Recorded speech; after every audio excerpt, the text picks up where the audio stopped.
అర్జునుని చూసి శ్రీకృష్ణుడు ఇలా అన్నాడు, అర్జున, అదిగో కర్ణుడు, నీ ప్రతాపం చూపించు. కర్ణుని శరీరం నిండా బాణాలతో నింపు.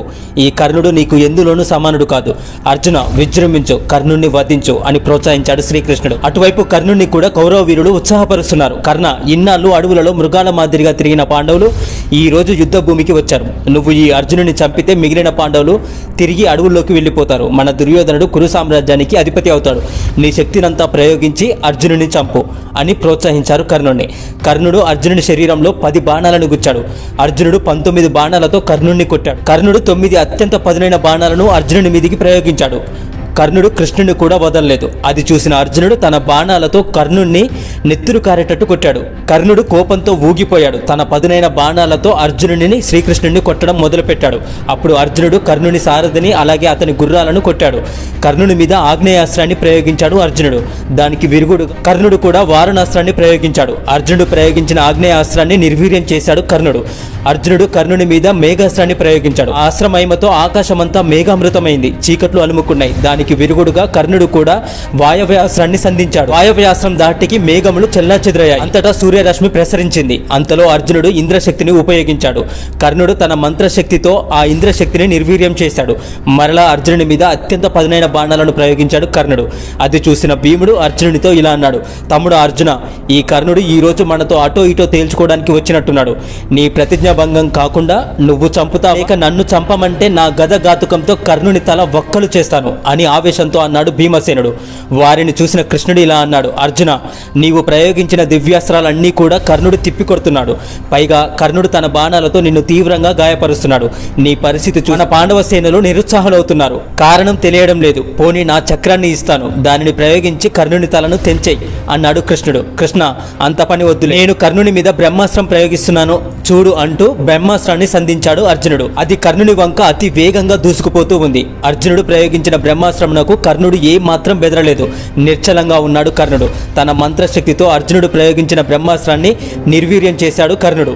అర్జునుని మీద కృష్ణుని మీద బాణ ప్రయోగం చేస్తున్నాడు కర్ణుడు. అర్జునుడు కూడా కర్ణుని మీద శల్యుని మీద 9 బాణాలను ప్రయోగించాడు. కర్ణుడు అర్జునుని గాంధీవాన్ని కట్టిన త్రాటిని తెంచాడు. అర్జునుడు కూడా తన వింటినారిని సరిచేసుకొని కర్ణుని వింటినారిని తెంచాడు. ఈ ప్రకారంగా కర్ణుడు అర్జునుడు పోరు ఘోరంగా సాగుతుంది. ఒకరికి ఒకరు తీసిపోకుండా యుద్ధం చేస్తున్నారు. అర్జునుని దాటికి తట్టుకోలేక కర్ణుని చక్ర రక్షకులు పారిపోయారు. ఇది చూసిన దుర్యోధనుడు తన సైన్యాన్ని అర్జునుని చంపమని పురిగొల్పాడు. దుర్యోధనుని సైనికులు మూకుమ్మడిగా అర్జునుని చుట్టుముట్టారు. అర్జునుడు తన బాణాలతో ప్రయోగించి దుర్యోధనుని సైన్యాన్ని చెల్లాచెదురు చేశారు. పక్షాలన్నీ కూడా యుద్ధం చేయడం మాని కర్ణార్జునుల యుద్ధం వీక్షిస్తూ ఉన్నాయి. ఇది చూసిన దుర్యోధనుడు వారిని చూసి ఇలా అన్నాడు, మహావీరులారా, కర్ణుడు అత్యంత సాహసంతో అర్జునుడితో పోరాటం చేస్తున్నాడు. మీరు చూస్తూ ఉండడం భావ్యమా? మీరు కూడా కర్ణునికి సహాయంగా వెళ్ళండి అని అన్నాడు దుర్యోధనుడు. ఆ మాటలకు పౌరుషం తెచ్చుకున్న కౌరవ వీరులు కర్ణునికి సహాయంగా అర్జునుడితో యుద్ధం చేయడం ప్రారంభించారు. అది చూసిన అర్జునుడు తన పదునైన బాణాల కౌరవ పతాకాలను కూల్చివేశాడు. కౌరవుల రథాలను విరగొట్టాడు. వారి గుర్రాలను చంపాడు. వారి యొక్క ధనస్సులను విరిచాడు. అర్జునుని దాటికి తట్టుకోలేక కౌరవ సేనలు పారిపోతున్నారు. అర్జునుని దాటికి ఆగలేక కౌరవ వీరులు చెల్లాచెదురయ్యారు. వెనుకకు పోదామంటే దుర్యోధనుడు ముందుకు పొమ్మని హెచ్చరిస్తున్నాడు. ముందుకు అర్జునుడు చంపుతాడేమో అని భయం. దిక్కుతోచని స్థితిలో ఉన్నారు కౌరవ వీరులు. కర్ణుని వద్ద సర్పముఖాస్త్రం ఉంది. దాని అధిపతి తక్షకుని కొడుకు అశ్వసేనుడు. దానిని అర్జునుని చంపడం కోసమే ఉంచాడని కర్ణుడు చెప్పాడు. ఇప్పుడు దానిని బయటికి తీశాడు కర్ణుడు. అర్జునుని మీద సంధించాడు. అర్జునుని కంఠానికి గురి పెట్టాడు. కానీ గురి కొంచెం కిందికి ఉండడం గమనించాడు శల్యుడు. కర్ణ, నీ గురి తప్పుతూ ఉంది. అర్జునుని కంఠానికి సూటిగా గురిపెట్టు అని హెచ్చరించాడు శల్యుడు. తన గురినే ఆపేక్షించిన శల్యుడిని చూసి కోపంతో ఇలా అన్నాడు, శల్య, నా గురినే ఆక్షేపించేంత అర్హత నీకు లేదు. చూస్తూ ఉండు, ఈ సర్పముఖాస్త్రం దాటికి అర్జునుని తల తెగి నేల మీద పడుతుంది అంటూ సర్పముఖాస్త్రాన్ని ప్రయోగించాడు కర్ణుడు. తన వంక నిప్పులు గక్కుతూ వస్తున్న సర్పముఖాస్త్రాన్ని చూశాడు కృష్ణుడు. వెంటనే తన బలమంతా ఉపయోగించి శ్రీకృష్ణుడు రథాన్ని భూమిలోకి 5 అడుగుల లోతుకి కుంగిపోయేటట్టు తొక్కాడు. కర్ణుడు అర్జునుని కంఠానికి పెట్టిన గురి తప్పింది. అర్జునుని తల మీద దూసుకుపోతూ అర్జునుని కిరీటాన్ని ఎగరగొట్టింది ఆ సర్పముఖాస్త్రం. ఈ కిరీటాన్ని బ్రహ్మదేవుడు దేవేంద్రుడికి ప్రసాదించాడు. ఆ దేవేంద్రుడు అర్జునునికి బహుకరించాడు.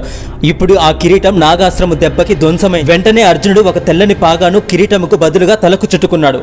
ఆ నాగాస్త్రము అర్జునుని కిరీటాన్ని నేలకు పడగొట్టి మరలా అర్జునుని వైపు అమిత వేగంతో దూసుకొని వస్తుంది. ఇది చూసిన అర్జునుడు, కృష్ణ ఏమిటిది, ఈ నాగాస్త్రం ఎవరు, నన్నెందుకు తరుముతూ ఉంది అని అడిగాడు శ్రీకృష్ణుడిని. అప్పుడే మర్చిపోయావా అర్జున, నీవు కాండవ వనాన్ని దహించు సమయమున అశ్వసేన అనే నాగకన్య తన తల్లిని రక్షించుకొని తీసుకొని పోతూ ఉంటే నీవు నీ బాణాలతో ఆ నాగకన్యను చంపేశావు. ఆ నాగకన్య పగబట్టి తక్షకుడికి కుమారుడిగా అశ్వసేనుడు అనే పేరుతో జన్మించి నిన్ను చంపడానికి నాగముఖాస్త్రం రూపంలో కర్ణుని వద్ద పూజలందుకుంటుంది. ఇప్పుడు నీవు నీ దివ్యాస్త్రాన్ని ఉపయోగించి ఆ నాగకన్యను సంహరించు అన్నాడు శ్రీకృష్ణుడు. వెంటనే అర్జునుడు అశ్వసేనుడిని సంహరించాడు. నాగాస్త్రాన్ని ముక్కలు ముక్కలుగా చేశాడు అర్జునుడు. తర్వాత అర్జునుడు కర్ణుని శరీరం మీద 12 బాణాలను ప్రయోగించాడు. తాను ప్రయోగించిన నాగాస్త్రం గురి తప్పిందని, దానికి కారణం శ్రీకృష్ణుడే అని తెలుసుకున్నాడు కర్ణుడు. వెంటనే 13 బాణాలను కృష్ణుని మీద, 100 బాణాలను అర్జునుడి మీద ప్రయోగించాడు కర్ణుడు. అర్జునుడు ఒకే ఒక్క బాణంతో కర్ణుని కుండలాలను కొట్టాడు. కానీ కర్ణుడు మాత్రం బెదరలేదు. అర్జునుడి మీద శరవర్షములను కురిపించాడు కర్ణుడు. కర్ణుడు వేసిన బాణాలను మధ్యలోనే విరగొట్టాడు అర్జునుడు. కర్ణుని శరీరం అంతా కూడా రక్తమయమైపోయింది. సూర్యకుమారుడు కూడా అస్తమించే సమయం ఆసన్నమైందా అన్న సూచన, సూర్యుడు అస్తమించే సమయం ఆసన్నమైంది.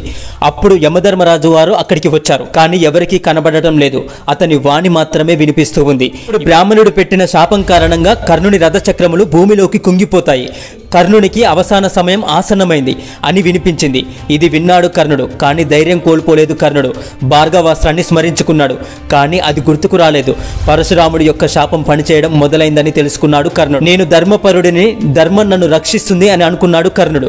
కానీ అది అసత్యమైపోయింది అని తనలో తానే అనుకుంటున్న సమయంలో అర్జునుడు కర్ణుని మీద శరముల వర్షం కురిపించాడు. కర్ణుడు తన బాహుబలాన్ని నమ్ముకున్నాడు. విల్లు తీసుకుని అర్జునుని మీద, కృష్ణుని మీద పదునైన బాణాలను ప్రయోగించాడు కర్ణుడు.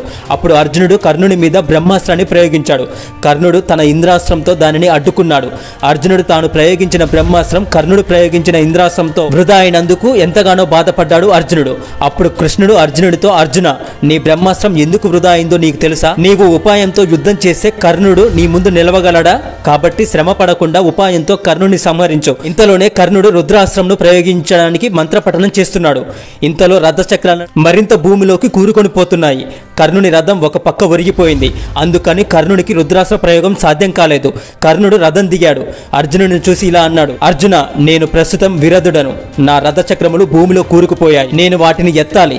నేను నిరధుడను. నీవు రథం మీద ఉన్నావు, నేను భూమి మీద ఉన్నాను. నీవు నా మీద బాణ ప్రయోగం చేయడం ధర్మం కాదు. కాబట్టి నేను నా రథచక్రములను ఎత్తుకునేదాకా నా మీద బాణ ప్రయోగం చేయకు. ఇది కేవలం నీకు యుద్ధ ధర్మం తెలియక చెప్పడానికే చెప్తున్నాను గాని నీకు గాని శ్రీకృష్ణుడికి గాని భయపడి మాత్రం కాదు అన్నాడు కర్ణుడు. కృష్ణుడికి సమయం చిక్కింది. అందుకని కర్ణునితో నవ్వుతూ ఇలా అన్నాడు, అదేమిటి కర్ణ, నీవు ధర్మ విచేషణ చేస్తున్నావా? ఇది ఎప్పటి నుండి? నీవు ఆపదలో ఉన్నావు కనుక నీకు ధర్మం గుర్తుకు వచ్చిందా? అహంకారంతో దుర్మార్గంతో విర్రవీగుతున్నప్పుడు నీ ధర్మం గుర్తుకు రాలేదా? కర్ణ, పాండవులు ధర్మ మార్గంలో ప్రయాణిస్తున్నారు. వారికి జయం తథ్యం. అధర్మపరులైన ధృతరాష్ట్ర నందనులకు అపజయం అనివార్యం. నీవు నీ అనంగ మిత్రుడైన దుర్యోధనుడికి సహాయంగా ఉన్నందుకు, అతనితో కలిసి అకృత్యములు చేసినందుకు అవన్నీ మర్చిపోయావా? పాండవులను లక్క ఇంటిలో పెట్టి కాల్చమని ప్రోత్సహించింది నువ్వు కాదా కర్ణ? కపట జూదం ఆడించి పాండవులను అడవులకు పాలు చేసింది నువ్వు కాదా కర్ణ? ద్రౌపదిని నిండు సభలో ఈడ్చుకుని వచ్చినప్పుడు అనరాని మాటలు అని ఆమెను భంగపరిచినది నువ్వు కాదా కర్ణ? పాండవులను అడవులలో కూడా ప్రశాంతంగా బతకనీయకుండా ఘోషమాత్రను సంకల్పించమని నువ్వు కాదా చెప్పింది? అభిమన్యుని కుమారుణ్ణి మీరందరూ చుట్టుముట్టి చంపుటకు ప్రోత్సహించింది నువ్వు కాదా కర్ణ? ఇవన్నీ ప్రత్యక్షంగా చేసింది దుర్యోధనుడే కావచ్చు, కానీ పరోక్షంగా నువ్వు కూడా కారకుడవు. అప్పుడు ఈ న్యాయం ధర్మం నీకు గుర్తుకు రాలేదా కర్ణ అని అన్నాడు శ్రీకృష్ణుడు. కృష్ణుడు ఒక్కొక్క మాట అంటుంటే అర్జునుడికి కోపం పెళ్లిబుకింది. దయాదాక్షిణ్యం లేకుండా కర్ణుడి మీద బాణాల వర్షం కురిపించాడు. కర్ణుడు కూడా నేల మీద నుండే అర్జునుడు వేసే బాణాలను ఎదుర్కొంటూ అర్జునుడితో యుద్ధం చేస్తున్నాడు కర్ణుడు. అర్జునుడు కర్ణుని పతాకాన్ని విరగ్గొట్టాడు. కర్ణుడు మహాకోపంతో కృష్ణుడి మీద, అర్జునుడి మీద తనదైన శక్తివంతమైన బాణాలను ప్రయోగిస్తున్నాడు. మధ్యలోనే రథచక్రాలను ఎత్తుకోవడానికి ప్రయత్నిస్తున్నాడు. కానీ ప్రయోజనం లేకపోయింది. ఇంతలో కృష్ణుడు అర్జునుడితో కర్ణుని సంహరించు అర్జున అని చెప్పాడు. అర్జునుడు తన శక్తివంతమైన మహాస్త్రమును ఎక్కుపెట్టాడు. మనసులో ఇలా అనుకున్నాడు అర్జునుడు, నేను గనక తపస్సు చేయడంలో, దాన ధర్మాలు చేయడంలో, గురువులను సేవించడంలో, బ్రాహ్మణులను గురువులను తృప్తి కలిగించిన వాడినైతే, అనునిత్యం పుణ్యకర్మలను అనుసరించిన వాడినైతే ఈ అస్త్రము కర్ణుని తల త్రుంచునుగాక అని సంకల్పించి గాంధీవాణ్ణి ఆకర్ణాంతం లాగి దివ్యాస్త్ర ప్రయోగం చేశాడు. ఆ దివ్యాస్త్రం నిప్పులు గక్కుతూ దూసుకొని పోయి కర్ణుని శిరస్సును ఖండించింది. కర్ణుని దేహం నేల మీద పడింది. సూర్యాస్తమయం కూడా అయ్యింది. కర్ణుని శరీరం నుండి అందరూ చూస్తూ ఉండగానే ఒక తేజస్సు వెలువడి అస్తమించిపోతున్న సూర్యబింబంలోకి కలిసిపోయింది. బ్రాహ్మణుడి శాపం కర్ణుని మరణంతో అంతమైనట్టుగా అనిపించింది. అప్పటిదాకా భూమిలో కూరుకుపోయిన రథచక్రాలు వాటంతట అవే యథాప్రకారం భూమి మీదకి నిల్చుని వచ్చాయి. కర్ణుని మరణం, సూర్యాస్తమయం ఒకేసారి జరిగాయి. దిక్కు మొక్కు లేకుండా రణభూమిలో ఒంటరిగా పడి కర్ణుని చూసిన సూర్యదేవుడు అస్తమించిపోయాడు. కౌరవ సైన్యంలో పారిపోతున్నాయి. కర్ణుని పతకం చూసిన భీమసేనుడు ఆనందంతో పెద్దగా అరుస్తున్నాడు, కేకలు వేస్తున్నాడు. కర్ణుని లేని రథాన్ని తోలుకొని శల్యుడు దుర్యోధనుడి వద్దకు వెళ్ళి ఇలా అన్నాడు: దుర్యోధన, ఇంతకు ముందు నేను ఎన్నో యుద్ధాలను చూశాను, కానీ ఈ రోజు జరిగిన కర్ణార్జునుల యుద్ధాన్ని ఇది వరకు ఎప్పుడూ చూడలేదు. ఈ యుద్ధం మహా అద్భుతం, అద్భుతం, అమోఘం, అనిర్వచనీయం. కర్ణుని దాటికి ఒక దశలో కృష్ణార్జునులు కూడా భయపడిపోయారు. కానీ విధి చాలా బలమైంది కదా. అంతటి పరాక్రమశాలి అయిన కర్ణుని బలి తీసుకుంది. కృష్ణార్జునులు శంఖధ్వానాలు వింటున్నావు కదా, సూర్యాస్తమయం కూడా అయింది. ఈ రోజుకు యుద్ధం చాలించడం మంచిది అని అన్నాడు శల్యుడు. కర్ణుని మరణ వార్త విన్న దుర్యోధనుడు నిశ్చేష్టుడయ్యాడు. నోట మాట లేకుండా నిలబడిపోయాడు. ఇంతలో విషయం తెలుసుకున్న కృపాచార్యుడు, అశ్వత్థామ, కృతవర్మ, శకుని వీరంతా కూడా అక్కడికి చేరుకున్నాడు. దుర్యోధనుని దుఃఖానికి అవధుల్లేవు. కర్ణ కర్ణ ఘోరంగా ఏడుస్తూ తన శిబిరానికి వెళ్ళిపోయాడు దుర్యోధనుడు. కృష్ణార్జునులు కూడా ఈ రోజుతో యుద్ధం ఆపమని తమ సేనలకు చెప్పారు. అందరూ తమ తమ శిబిరాలకు చేరుకున్నారు. అందరూ ధర్మరాజు దగ్గరికి వెళ్ళారు. అన్న మాట నిలబెట్టుకున్నందుకు ధర్మరాజు అర్జునుడిని ఎంతగానో అభినందించాడు. Thank you for watching this video. కర్ణార్జునుల యుద్ధం గురించి మీకు విపులంగా చెప్పడం జరిగింది. మీకు నా వర్ణన నచ్చినట్టయితే లైక్ చేయండి, కామెంట్ చేయండి, వీలైతే ఛానల్ని సబ్స్క్రైబ్ చేసుకోండి.